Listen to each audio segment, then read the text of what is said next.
Hello everyone. तो previous session को हम लोग आगे कंटिन्यू करते हैं। यहाँ पे क्वेश्चन है, a term is randomly choosed from this expansion of this term. ठीक है, if the probability that it is a rational term is p then 420 p is equal to. ठीक है, तो सबसे पहले हम इसका जनरल टर्म लिख लेते हैं। जनरल टर्म क्या होगा? p r plus one. कैसे लिखेंगे? 20 cr, है ना, 4 to the power 20 minus r upon 6, है ना। और ये 5 की पावर कितनी हो जाएगी? 5 to the power minus R by 4। ठीक है, अगर हमें इसको रैशनल बनाना है तो rational total number of terms की अगर बात करें हम, है ना, तो टोटल नंबर ऑफ टर्म्स कितने हो जाएंगे? टोटल नंबर ऑफ टर्म्स 21 हो जाएगा, है ना। n प्लस वन 20 है तो 21 टर्म हो जाएंगे। अब इसमें से अगर रैशनल टर्म मुझे काउंट करना है तो रैशनल टर्म के लिए ये भी रैशनल होना चाहिए और ये भी रैशनल होना चाहिए, है ना।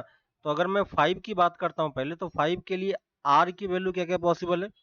0 हो सकता है ना, 0 रैशनल हो सकता है। और 4 ले सकते हैं, है ना। 8 यानी 4 के मल्टीपल्स जितने हैं, है ना, 12 और 4 8 12 16 एंड 20। ठीक है, ये 6 केसेस हैं जब हमारा ये 5 वाला पार्ट क्या हो जाएगा? रैशनल हो जाएगा। ठीक है, इस वाले की बात करें अगर हम, तो ये वाला पार्ट कब रैशनल होगा? तो 0 पुट करोगे तो वहां पे नहीं मिलेगा। r की वैल्यू जब 4 पुट करोगे तो ये 16 देगा, वहां से भी नहीं मिलेगा। 8 के लिए मिल सकता है ना। तो ये हो गया मेरा फर्स्ट इस वाले टर्म के लिए। ठीक है, ये इस वाले टर्म के लिए होगा। इस वाले टर्म के लिए अगर देखोगे तो r की वैल्यू क्या पॉसिबल है? एक 8 पॉसिबिलिटी हो सकती है, क्योंकि 8 करेंगे तो ऊपर में 12 आ जाएगा जो 6 से डिविजिबल है। ठीक है, दूसरी चीज, 8 के बाद 12 नहीं हो सकता, 16 नहीं हो सकता, एंड 16 फोर से नहीं होगा और 20 हो सकता है। ठीक है, तो आर की ये दो वैल्यू पॉसिबल है जिसके लिए हमारा जो ये टर्म है वो क्या हो जाए? रैशनल हो जाए। ठीक है, तो ये इफेक्टिवली दो टर्म हमारे पास है। तो total number of rational term कितने हो जाएंगे? Total number of rational term की अगर हम बात करें तो वो कितना दे देगा हमें? 2 दे देगा, है ना। हमें एग्जैक्टली नंबर नहीं निकालना, बस कितने नंबर है वो काउंट करना है। ठीक है, तो प्रोबेबिलिटी की अगर वैल्यू हम कैलकुलेट करें तो प्रोबेबिलिटी कितना हो जाएगा? टोटल रैशनल 2 है और टोटल सैंपल स्पेस में एलिमेंट 21 है। हमें वैल्यू किसकी चाहिए? हमें वैल्यू चाहिए 420 इंटू पी की। तो ये कितना हो जाएगा? 420। ठीक है, यहाँ से ये 220 टाइम्स कैंसिल हो जाएगा, तो यहाँ पे आप क्या फिल कर सकते हो? 40 आप यहाँ पे फिल कर सकते हो, है ना। सिंपल सा क्वेश्चन है, तो आप ये प्रोबेबिलिटी कैलकुलेट कर सकते हो। ठीक है, नेक्स्ट क्वेश्चन पे आते हैं। नेक्स्ट हमारे पास, if the tangent of the slope m की वैल्यू हमें दे रखी है 2 और इक्वेशन हमें दे रखा है एलिप्स का X square by A square plus Y square by B square की वैल्यू 1 है, equal to 1, passes through the point -2, 0 then the value of A square. ठीक है, तो इस एलिप्स के लिए अगर हम इक्वेशन लिखें टेंजेंट का, ठीक है, और किस फॉर्मेट में? स्लोप के फॉर्मेट में, क्योंकि हमें स्लोप पता है। तो टेंजेंट ऑफ इलिप्स क्या होता है? अगर आपको किस फॉर्मेट में चाहिए? हमें स्लोप फॉर्म में। तो स्लोप फॉर्म में अगर आपको याद हो तो हम क्या लिख सकते हैं? y equal to M X plus minus square root of A square M square plus B square. ठीक है, ये होता है। एक ए स्क्वायर की वैल्यू हमें, ए की वैल्यू तो हमें यही दिया हुआ है। बी स्क्वायर की वैल्यू कितनी है? बी स्क्वायर की वैल्यू हमारे पास 1 है। ठीक है, तो यहाँ पे पुट कर दो। एम की वैल्यू हमें पता है, तो y equal to twice X plus minus square root of A square, और एम की वैल्यू हो जाएगी 2, तो ये 4 दे देगा। तो 4a² + 1। और ये लाइन कहाँ से पास कर रहा है? ये लाइन पास कर रहा है -2, 0 से, है ना। तो -2, 0 हम यहाँ पे पुट कर सकते हैं, तो ये कितना हो जाएगा? 0, ये -4 plus minus square root of 4a² + 1। ठीक है, और इसको हम स्क्वायर कर देंगे दोनों तरफ ले आके, तो यहाँ से कितना दे देगा? 4a² + 1 इक्वल टू 16, है ना। तो यहाँ से ए स्क्वायर की वैल्यू कितनी हो जाएगी? 15/4। ठीक है, हमसे इसने ए स्क्वायर की वैल्यू ही पूछी है, तो ए स्क्वायर की वैल्यू आप कितनी पुट करोगे? 15/4, क्योंकि लेकिन हम फ्रैक्शन में पुट नहीं कर सकते, है ना, तो इसको आपको डेसिमल में कन्वर्ट करके लिखना पड़ेगा। तो डेसिमल में कन्वर्ट करेंगे तो कितना आ जाएगा 3.75, है ना। तो फाइनली आप इस वाले पोजीशन पे क्या फिल कर पाओगे 3.75 आपका आंसर हो जाएगा। ठीक है, नेक्स्ट क्वेश्चन पे आते हैं। नेक्स्ट हमारे पास the number obtained after dividing the number formed by the last 3 digit of this number. ठीक है, इस डिजिट के लास्ट 3 डिजिट को अगर 100 से डिवाइड करेंगे तो कितना मिलेगा।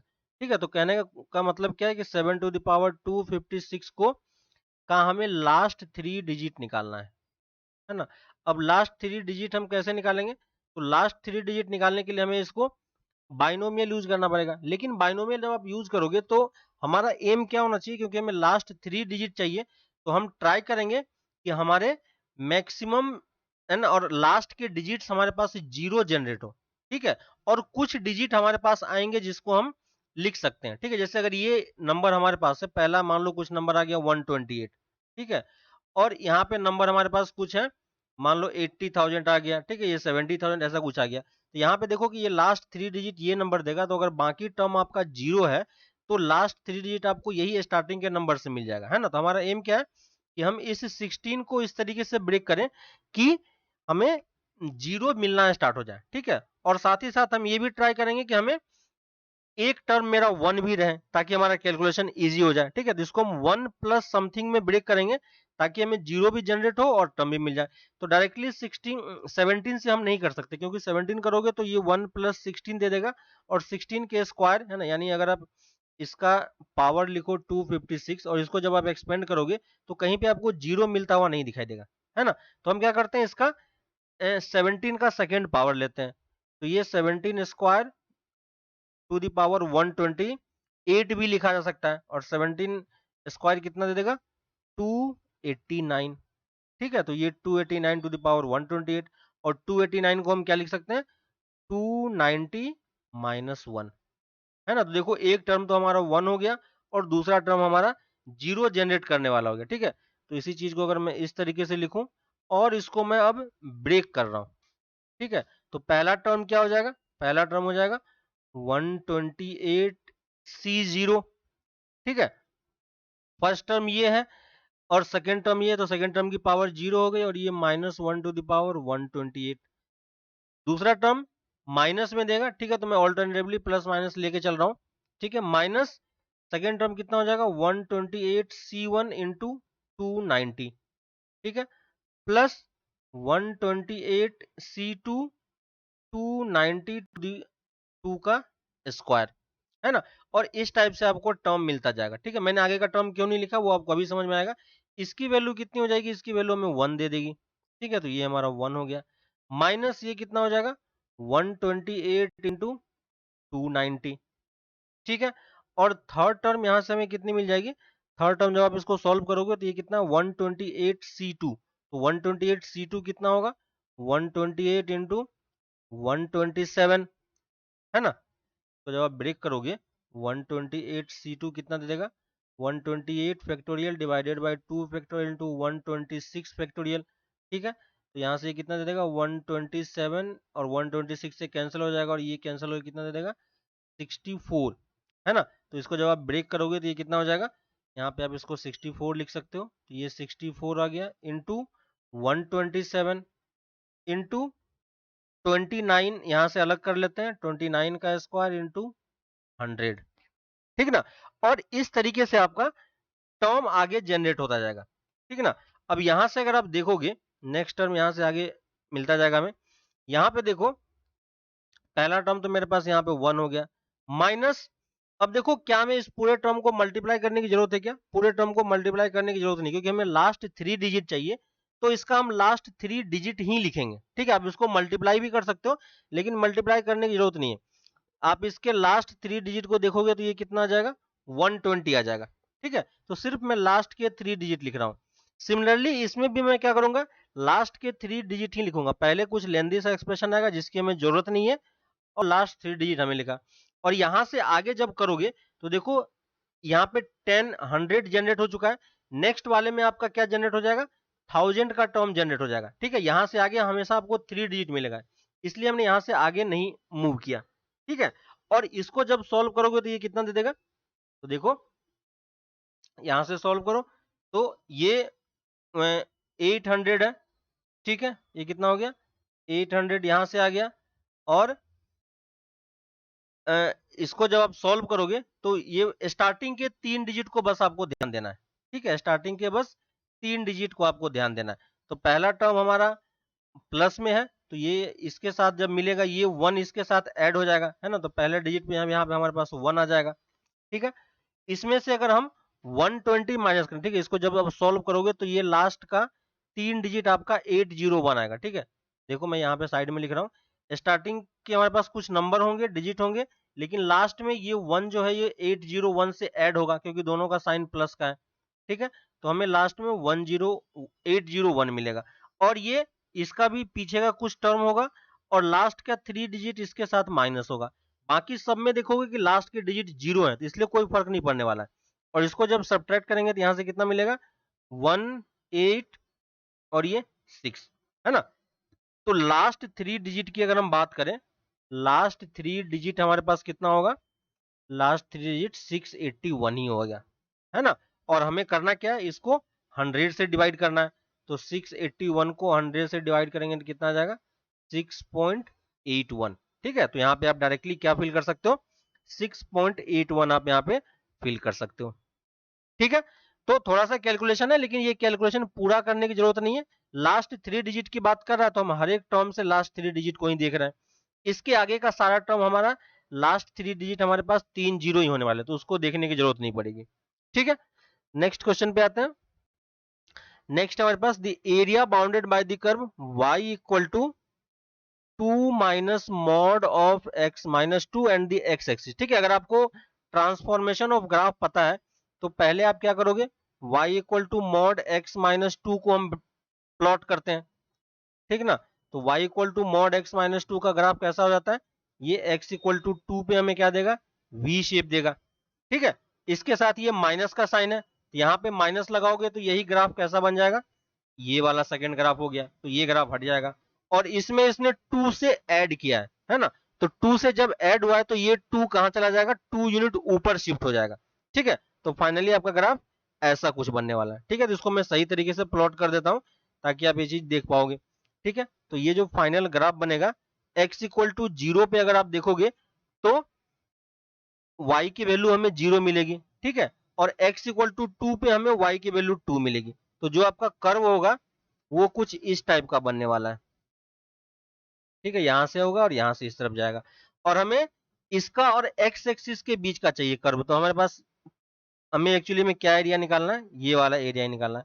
और ये ट्रायंगुलर शेप का एरिया दिख रहा है, ये वाला पॉइंट 2,2 हो गया, ये वाला पॉइंट y की वैल्यू 0 करोगे तो x की वैल्यू 4 मिल जाएगी, है ना, तो ये 4,0 हो गया, है ना। और ट्रायंगल का एरिया क्या हो जाएगा, half into base into height, तो एरिया कितना हो जाएगा 4। तो इस वाले क्वेश्चन में कुछ था नहीं, अगर आप सही से ग्राफ प्लॉट कर सकते हो तो क्वेश्चन आपका इजी हो जाएगा, आप इस चीज को जल्दी सॉल्व कर सकते हो। ठीक है, नेक्स्ट क्वेश्चन पे आते हैं। नेक्स्ट है हमारे पास y equal to X cube minus 6x square plus 9x plus 1 be the equation of the curve. ठीक है, हमारे पास इक्वेशन ऑफ कर्व दिया हुआ है, X cube minus 6x square plus 9x plus 1। ठीक है, और हमसे बोला एक्स इंटरसेप्ट निकालना है टेंजेंट का जिसका स्लोप कितना हो, लीस्ट हो। ठीक है, तो लीस्ट स्लोप के लिए पहले हमें dy बाई डी एक्स निकालना होगा। ठीक है, और dy बाई डी एक्स की वैल्यू कितनी हो जाएगी, 3x square minus 12x plus 9। ठीक है, यहां से देखो 3 हमारा बाहर आ गया, तो ये कितना दे देगा, x square minus 4x plus का 3। ठीक है, और ये वाला पार्ट देखो 3 इंटू एक्स माइनस 2 का whole square plus sorry minus 1, है ना। ये हमारा किसकी वैल्यू है, D Y by D X की वैल्यू है। और D Y by D X की वैल्यू अगर आप यहां से चेक करोगे तो ये वैल्यू ऑलवेज क्या है, ग्रेटर देन इक्वल टू -3 है। ठीक है, तो D Y by D X, और यही हमारा क्या है, स्लोप है ना। तो स्लोप मिनिमम क्या होगा, स्लोप आपको मिनिमम मिलेगा -3, और ये कहां पे मिलेगा, एट एक्स इक्वल टू 2 पे, है ना। तो x की वैल्यू हमें मिल चुकी है कि किस पॉइंट पे हमें मिनिमम मिलने वाला है, और x इक्वल टू अगर 2 है तो इस x की वैल्यू को अगर यहाँ पे आप y में पुट करोगे इक्वेशन में तो आपको y की वैल्यू भी मिल जाएगी। ठीक है, तो इसको आप यहाँ पे पुट करो तो y की वैल्यू कितनी आ जाती है, y की वैल्यू 3 आ जाती है। x इक्वल टू 2 पुट कर देखो, ये चीज मिल जाएगा। ठीक है, अब हमारे पास पॉइंट आ चुका है, कौन सा पॉइंट, 2,3, और स्लोप हमें मिल चुका है, स्लोप कितना है, -3, है ना। तो हमें क्या निकालना है, लाइन का इक्वेशन हम लिख सकते हैं, तो लाइन का इक्वेशन क्या हो जाएगा, y-3 equal to -3 into x-2। ठीक है, और इसको सॉल्व करेंगे तो कितना आ जाएगा, y y plus 3x equal to, और इसको इस तरफ लेके आ जाओ, यहां से +6, ये इस तरफ जाके 9 दे देगा। ठीक है, तो ये हमारा क्या हो गया, इक्वेशन ऑफ टेंजेंट हो गया। ठीक है, इसने टेंजेंट की बात बोली है, और इसका हमें क्या निकालना है, इसका हमें निकालना है, इसने बोला है कि आपको एक्स इंटरसेप्ट निकालना है। तो एक्स इंटरसेप्ट के लिए क्या करेंगे, y की वैल्यू 0 कर देंगे, तो एक्स इंटरसेप्ट कितना हो जाएगा, 9/3 इक्वल टू 3, है ना। तो यहाँ पे आप इसका एक्स इंटरसेप्ट कितना फिल कर पाओगे, और इस ब्लैंक में आपके पास कितना आ जाएगा, ये वाला पार्ट, यहाँ पे आपका एक्स इंटरसेप्ट 3 आ गया। ठीक है ना, तो यहाँ पे हमने क्या किया ये समझ में आ रहा है, यहाँ पे पहले हमने स्लोप निकाला और स्लोप को हमने मिनिमाइज किया, क्योंकि इसने यही चीज बोला था कि स्लोप हमारा क्या होना चाहिए, मिनिमम होना चाहिए, तो वो हमने मिनिमम वैल्यू कैलकुलेट कर ली। ठीक है, नेक्स्ट क्वेश्चन पे आते हैं। नेक्स्ट है हमारे पास I1 और I2 दो इंटीग्रेशन दिया हुआ है। ठीक है, I1 है हमारे पास 0 to 1 ln x divided by x square plus 4x plus 1। ठीक है, और ये dx की वैल्यू है ना। और दूसरी चीज देखोगे आप, तो यहाँ पे देखो मॉड भी लगा हुआ है। ठीक है, तो 0 से 1 में ये मॉड लगा हुआ है यहाँ पे। अब देखो हमें जो I2 है, I2 क्या है, तो I2 देखोगे आप, तो I2 लिखा हुआ है हमारे पास 1 to infinity ln x divided by, ठीक है, ln x divided by x square plus 4x plus 1 dx। ठीक है, और हमसे I1 और I2 में रिलेशन पूछा है, तो यहाँ पे अगर आप ध्यान दोगे तो इसको हमें ट्राई करना है कि किसी तरीके से हम इसमें कन्वर्ट कर सके, और एटलीस्ट लिमिट हमारा सेम हो तो हम चीजों को कंपेयर कर सकते हैं इजिली, है ना। तो लिमिट सेम करने के लिए यहाँ पे आपको दिख रहा होगा, लिमिट सेम करने के लिए हमें क्या करना होगा, यहाँ पे इस x में सब्स्टिट्यूशन करेंगे, x इक्वल टू 1/t। ठीक है, तो dx की वैल्यू कितनी हो जाएगी, -1/t² dt, है ना। और इस I2 को अब हम क्या लिख सकते हैं, I2 हो जाएगा, लिमिट देखो हमारा अब चेंज हो गया, तो लिमिट कहां से कहां तक चला जाएगा, x इक्वल टू 1 पे t की वैल्यू 1 हो जाएगी, और x इक्वल टू इन्फिनिटी पे t की वैल्यू 0 हो जाएगी। ठीक है, तो हमें ये लिमिट से ही आइडिया मिला कि हमें सब्स्टिट्यूट क्या करना है, x इक्वल टू 1/t करना है, और ln की जगह पे क्या हो जाएगा, ln minus times ln t दे देगा, दिख रहा है क्या, माइनस टाइम्स ln t दे देगा, क्योंकि ये 1/t है, और नीचे वाले को अगर आप वैल्यू पुट करोगे तो ये देखो 1/t² plus 4/t plus t। ठीक है, तो यहाँ पे आपका क्या आ जाएगा, टी स्क्वायर का एक टर्म ऊपर चला जाएगा, और नीचे में T square plus 4t plus 1 का टर्म आ जाएगा। ठीक है, और dx की वैल्यू कितनी हो जाएगी, -dt/t²। ठीक है, तो यहां से देखो ये टर्म कैंसिल हो गया, और है ना, और यहां से देखो एक, यहां से माइनस माइनस ये प्लस हो गया, तो I2 की वैल्यू कितनी हो गई, 1 to 0 ln t upon t² plus 4t plus 1 into dt। ठीक है, और इसको मैं x के टर्म में वेरिएबल चेंज लगा देता हूं, तो वेरिएबल चेंज होगा तो ये क्या हो जाएगा, ln x upon x² plus 4x plus 1 का dx। लेकिन इसका इंटीग्रेशन देखोगे ये क्या है, इंटीग्रेशन ये 0 से 1 में है। ठीक है, और ये इंटीग्रेशन 1 से 0 में था, तो अगर हम इसको सॉल्व करेंगे तो ये कितना दे देगा, अगर मैं इसको 0 से 1 में लिखूं तो मुझे एक माइनस साइन लगाना पड़ेगा। ठीक है, और यहाँ पे देखो ये मॉड लगा हुआ था, अगर आप मॉड को ओपन करोगे तो I1 की वैल्यू भी एक्चुअली में कितनी आएगी, 0 to 1 ln x upon x² plus 4x plus 1 dx, और यहाँ पे एक माइनस साइन आएगा। ये माइनस साइन क्यों आया, क्योंकि ln x की वैल्यू क्या देगी हमें, माइनस ln x देगा, है ना। मॉड ऑफ ln x की वैल्यू हमें क्या देगा, माइनस ln x देगा, क्योंकि x किसको बिलोंग कर रहा है, 0 से 1 बिलोंग कर रहा है ना, तो 0 से 1 में क्या होता है, ln x नेगेटिव होता है, इसलिए उसने मॉड लगा रखा था। है ना। तो ये और ये दोनों चीजें क्या है, आपस में इक्वल है, और इक्वल है तो हम कौन सा ऑप्शन मार्क कर सकते हैं, ए ऑप्शन आप यहाँ पे इजिली मार्क कर सकते हो। क्लियर है। नेक्स्ट क्वेश्चन पे आते हैं। नेक्स्ट है हमारे पास the number of positive integral solution of this equation. ठीक है, तो हमारे पास ये इक्वेशन है और ये डिटर्मिनेंट है एक्चुअली में X cube plus one X Y square X Z square X square one Y cube plus one Y Z square X square Z Y square Z और जेड क्यूब प्लस वन, और ये equal to कितना दिया हुआ, 11 के equal दिया हुआ है ना। तो हमसे इसका पॉजिटिव सॉल्यूशन पूछा है और नंबर ऑफ पॉजिटिव सॉल्यूशन कितने होंगे।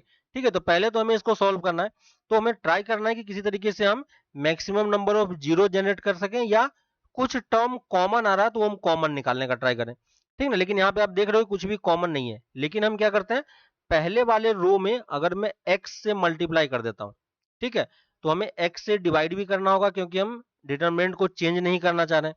ठीक है, तो x से डिवाइड किया और पहले रो में x की पावर x से मल्टीप्लाई कर दिया, तो x से मल्टीप्लाई कर दोगे कितना हो जाएगा, x की पावर 4, यहाँ पे प्लस x, ये कितना दे देगा x क्यूब y, और ये कितना दे देगा x क्यूब z, है ना।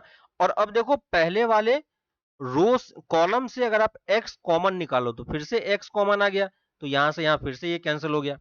ठीक ना, तो हम क्या कर रहे हैं, एक बार मल्टीप्लाई कर रहे हैं और एक बार बाहर निकाल रहे हैं, तो यहां से x आ गया और यहां से x बाहर निकालोगे तो ये फिर से कितना हो जाएगा एक्स क्यूब प्लस वन, ये वाला चेंज हो गया, यहाँ पे आपका x बाहर आ गया तो वाई स्क्वायर आ जाएगा और ये जेड स्क्वायर आ जाएगा। ठीक है, तो पहला रो कॉलम आपका इस तरीके से बन रहा है। सेम तरीके का ऑपरेशन हम यहाँ पे भी लगाएंगे, रो टू में y से मल्टीप्लाई करेंगे, है ना, रो टू में y से मल्टीप्लाई करेंगे, और रो टू में y से मल्टीप्लाई करोगे तो ये क्या हो जाएगा y क्यूब, ये दिस इंटू वाई, है ना, और ये दिस इंटू वाई, तो ये यहाँ पे वाई क्यूब दे देगा फिर से। ठीक है, और फिर सेकेंड कॉलम से आप वाई बाहर निकाल लो, तो वाई बाहर निकालोगे तो ये क्या हो जाएगा, यहाँ से ये बाहर आ गया। ठीक है, ये एक्स क्यूब था और वाई फिर से बाहर निकाला तो वाई डिवाइड भी हो गया और मल्टीप्लाई भी हो गया।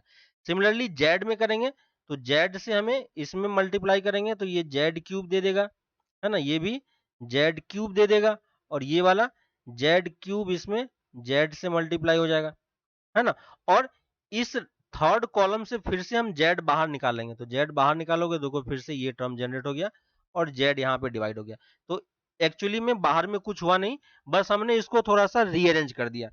ठीक है, और अब अगर आप देखो यहाँ पे, तो अगर आप रो वन में, ठीक है, रो वन में बाकी तीनों रो को ऐड कर दो। ठीक है, तो अब हम कौन सा ऑपरेशन लगा रहे हैं, हम ऑपरेशन लगा रहे हैं आर वन को रिप्लेस कर रहे हैं R one plus R two plus R three से।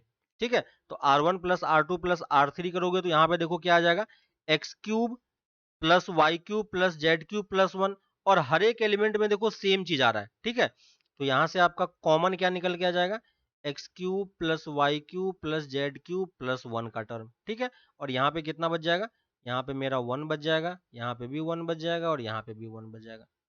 ठीक है, और अब आप क्या करो, अब आप एक और ऑपरेशन लगा दो ताकि ये डिटरमिनेंट थोड़ा सा सिंपल हो जाए। तो मैं कॉलम में ऑपरेशन लगा रहा हूँ, C1 को मैं रिप्लेस कर रहा हूँ C1 माइनस C2 से। ठीक है, तो C1 माइनस C2 करोगे तो ये टर्म क्या हो जाएगा, जीरो, यहाँ पे ये कितना दे देगा माइनस वन, और यहाँ से कितना दे देगा ये जीरो। ठीक है, और अब देखो, अब आप इस के अबाउट ओपन कर सकते हो, तो इस डिटरमिनेंट की वैल्यू आप कैलकुलेट करोगे तो इस डिटरमिनेंट की वैल्यू कितनी आ जाती है, वन आ जाती है ना। तो फाइनली ये जो इक्वेशन आपका बनता है X cube plus Y cube plus Z cube plus one equal to 11।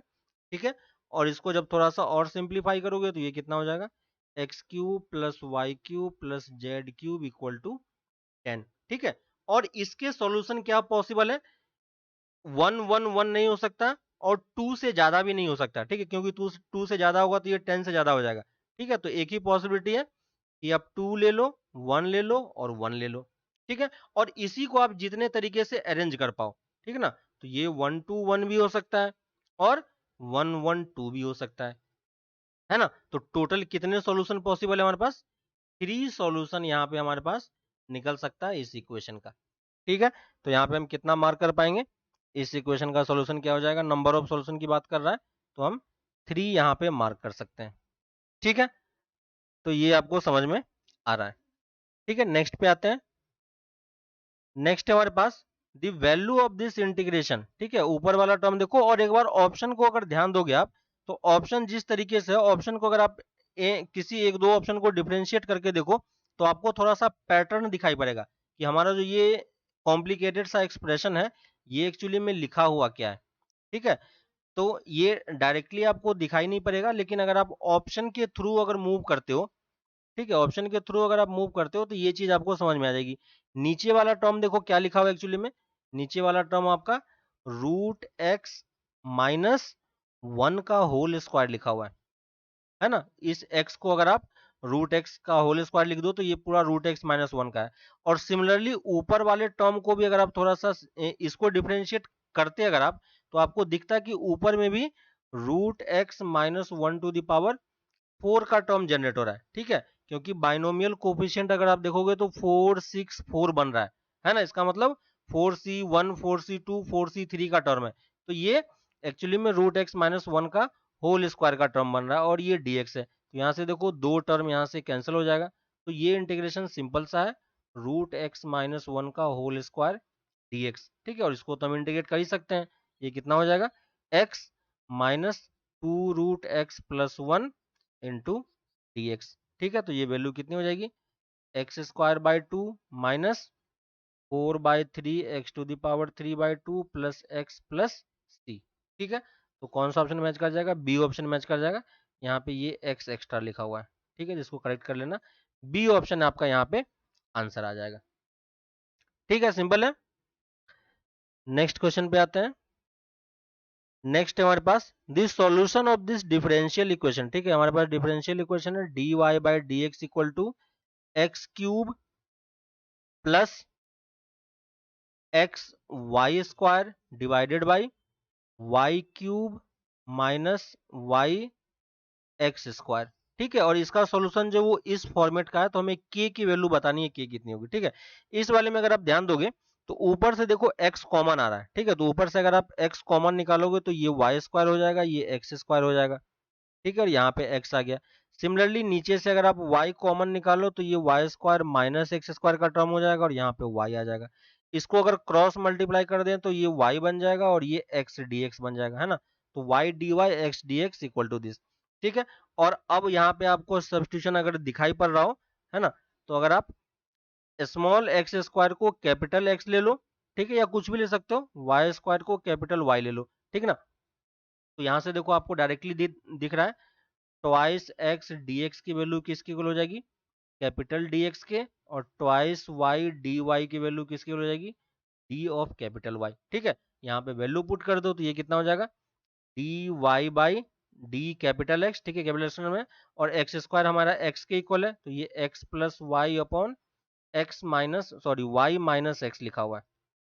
ठीक है, ये y माइनस x लिखा हुआ, और अब आप क्रॉस मल्टीप्लाई कर दो, ये कितना हो जाएगा y dy minus x dy, और यहां से करोगे तो ये कितना देगा x dx plus y dx। ठीक ना, और ये चीज आ गई। ठीक है, इसको अब क्या करो, आप इस वाले टर्म को इस तरफ लेके जाओ, इसको इस तरफ लेके आ जाओ, है ना, तो ये कितना दे देगा y dy minus x dx equal to x dy plus y dx, और ये वैल्यू किसके इक्वल होती है, ये वैल्यू होती है d ऑफ एक्स वाई के। ठीक है, और ये वैल्यू किसके इक्वल हो जाएगी, ये वैल्यू को अभी सेम रखते हैं, इसका इंटीग्रेशन आपको पता है। ठीक है, तो इसका इंटीग्रेशन करोगे तो ये यहाँ से कितना दे देगा, ये दे देगा y² बाय, ठीक है, अब हम क्या कर रहे हैं, दोनों तरफ इंटीग्रेट कर रहे हैं। ठीक है, तो ये कितना दे देगा capital y² 2 minus capital x² 2 equal to capital x capital y plus का c, और कैपिटल x और कैपिटल y की वैल्यू स्मॉल x के टर्म में पुट कर दो, तो ये कितना दे देगा y⁴/2 minus x⁴/2 equal to x² y² plus c। ठीक है, तो देखो इसी फॉर्मेट का है, यहाँ पे नीचे में कोई टर्म नहीं है तो इसको 2 से इस तरफ मल्टीप्लाई कर दो, ये 2 आ गया और ये अदर कांस्टेंट C1 बन गया। ठीक है, तो देखो इसी फॉर्मेट का है, तो k की वैल्यू यहाँ से कितनी हो जाएगी, k की वैल्यू 4 हो जाएगी, क्योंकि जो पावर है वही k लिखा हुआ है। ठीक है, तो यहाँ से आप कौन सा ऑप्शन मार्क कर सकते हो, बी ऑप्शन आप इजिली मार्क कर सकते हो। इजी है। ठीक है, तो थोड़ा सा ये चीज ध्यान रखना है कि कैसे हम सब्स्टिट्यूट करें तो ये चीज सॉल्व हो जाए। ठीक है ना, नेक्स्ट पे आते हैं। नेक्स्ट है हमारे पास the number of tangent that can be drawn from 2,0 to the curve y equal to x to the power 6। ठीक है, y to the power x to the power 6 है, तो कुछ इस टाइप का कर्व होगा, है ना। एग्जैक्ट कर्व नहीं ड्रॉ कर रहे हैं क्योंकि इवन पावर है तो पैराबोला शेप का ही होगा। ठीक है, और कहीं पे यहाँ पे कहीं पे x एक्सिस पे आपका 2,0 पॉइंट है। ठीक है, यहाँ से हम टेंजेंट ड्रॉ कर रहे हैं इस तरीके से। ठीक है, तो इस 2,0 पॉइंट को यहाँ पे ले लेते हैं, ये 2,0 पॉइंट है, टेंजेंट हमने ड्रॉ किया। तो ये बोल रहा है कि ऐसे आप कितने टेंजेंट इस पे ड्रॉ कर सकते हो। ठीक है, ज्योमेट्री भी अगर आप सही से ड्रॉ करो तो आप डायरेक्टली आंसर निकाल भी सकते हो, है ना। तो देखोगे आप 2 टेंजेंट आप ड्रॉ कर पा रहे हो, जैसे पैराबोला में वैसे पावर 6 में भी है। ठीक है, लेकिन फिर भी अगर मुझे चेक करना है तो इस पॉइंट का कोऑर्डिनेट अगर मैं अल्फा चूज कर लूँ एक्स की वैल्यू, तो वाई की वैल्यू कितनी हो जाएगी, x to the power alpha to the power 6। ठीक है, 2 पॉइंट पता है तो 2 पॉइंट से हम स्लोप निकाल सकते हैं कि नहीं, है ना। तो स्लोप कितना हो जाएगा, स्लोप हो जाएगा alpha to the power 6 minus 0 upon alpha minus 2। और ये वैल्यू किसके इक्वल होगी, ये वैल्यू इसी पॉइंट पे डेरिवेटिव के इक्वल होगी। ठीक है, तो डेरिवेटिव की वैल्यू कितनी हो जाएगी, 6 अल्फा टू द पावर 5। तो हम इस दोनों को आपस में इक्वेट कर सकते हैं, 6 अल्फा टू द पावर 5। यहाँ से सॉल्व करो, देखो अल्फा की कितनी वैल्यू आ रही है। ठीक है, यहाँ से देखो एक वैल्यू तो आपको 0 दिख रही है ना। लेकिन अगर मैं इसको कैंसिल कर देता हूँ, है ना, तो एक वैल्यू तो हमारे पास अल्फा इक्वल टू 0 आ गया, और दूसरा अगर इसको सॉल्व करें तो ये कितना दे देगा, 6 अल्फा माइनस 12, है ना। तो अल्फा की यहाँ से एक वैल्यू और आ जाएगी 12/5। ठीक ना, तो एक्चुअली में कितने टेंजेंट आप ड्रॉ कर सकते हो, 2 टेंजेंट आप ड्रॉ कर सकते हो, क्योंकि हमें अल्फा की 2 वैल्यू मिली और अल्फा हमारा क्या है, पॉइंट का लोकेशन ही है।